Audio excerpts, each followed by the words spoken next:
তো এখন দেখুন এই ধমক দিয়ে তো কাজ হবে না। এখন পরিস্থিতি এমন একটা জায়গায় পৌঁছে গিয়েছে। রিসেন্টলি আমাদের যে টিম তৈরি করা হয়েছিল, তার লিডার ছিল শশী থারুর।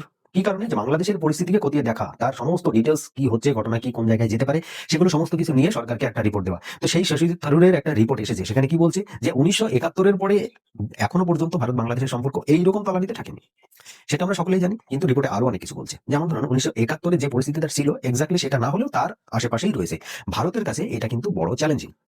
বিশেষ করে বাংলাদেশের মধ্যে যে তৌহিদি জনতা এবং ইসলামিক মেন্টালিটি, এটা কিন্তু ধীরে ধীরে বৃদ্ধি পাচ্ছে। আর এই বৃদ্ধি পাওয়াতে ভারতের কাছে একটা থ্রেট হয়ে দাঁড়িয়েছে। তো শশী থারুর তার রিপোর্টে বলেছে যে এদিকে পাকিস্তান, বাংলাদেশ এবং চীন যখনই বাংলাদেশের সঙ্গে একজোট হয়ে যাচ্ছে, তখন কিন্তু ভারতের একটা চিন্তার লাইন ভারতের মধ্যে দিয়ে যাচ্ছে। ভারতের কপালে রয়েছে একটা চিন্তার লাইন। তো সেটা কিন্তু ভারতকে আগে থেকে মাথায় রাখতে হবে। এই আসনাদ আব্দুল্লাহ যখনই বলল যে আমরা এই বাংলাদেশে যে ভারতের রাষ্ট্রদূত রয়েছে তাদেরকে লাথি মেরে বের করে দেবো, তখন তহিদ হোসেন বলছে এই ধরনের কথাগুলোকে অতটা ধরতে গেলে হবে না, এগুলো ভিত্তিহীন কথা।